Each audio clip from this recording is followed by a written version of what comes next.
त्यामुळे जरांगेंची आत्ताची जी मागणी ती मागणी बरोबर आहे, ती पूर्ण कशी करायची ते मुख्यमंत्र्यांनी ठरवावं.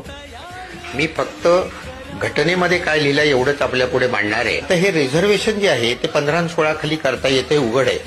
घटना समितीमध्ये आंबेडकरांनी असं सांगितलं की लोकशाही म्हणजे सगळेजण सारखे, मग ज्यांच्यावर आपण वर्षानुवर्ष अन्याय केला, पिढ्यानपिढ्या अन्याय केला, त्यांना वर आणण्याकरता रिझर्वेशन ठेवणं आवश्यक आहे. मग आंबेडकर असं म्हणाले की जो अपवाद आहे तो नियमापेक्षा मोठा होऊ शकत नाही आणि त्यामुळे रिझर्वेशन 50%हून जास्त देता येणार नाही.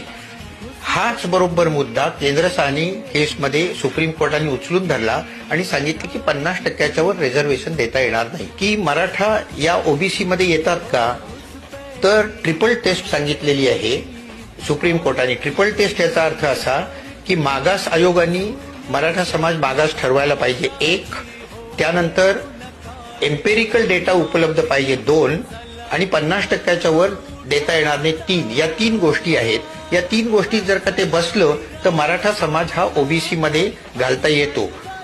आता 50%च्या वर आरक्षण देता येणार नसल्यामुळे 50%च्या बाहेर मराठ्यांना आरक्षण देताच येणार नाही आणि ते मागास असतील असं डिक्लेअर झालं तर ते ओबीसीत येतात. ओबीसीची व्याख्याच ती आहे, socially in educationally backward class, त्याच्यात ते येऊ शकतात.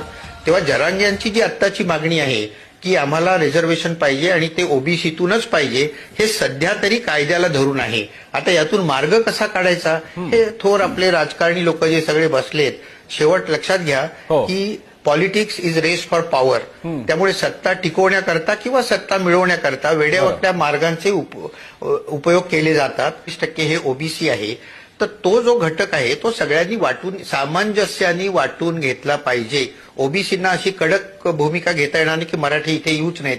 त्यामुळे हा लढा जो आहे ना, हा ओबीसी विरुद्ध मराठा अशा तऱ्हेचा हा राजकीय लढा आता मला झालेला दिसतोय. तर याच्यात दोघांनी सामंजस्याने भूमिका घ्यायला पाहिजे, तोडगा काढायला पाहिजे. जे काय मिळणार ते 50%च्या आतच मिळणार हे निश्चित आहे. त्यामुळे जरांगेंची आत्ताची जी मागणी ती मागणी बरोबर आहे, ती पूर्ण कशी करायची ते मुख्यमंत्र्यांनी ठरवावं.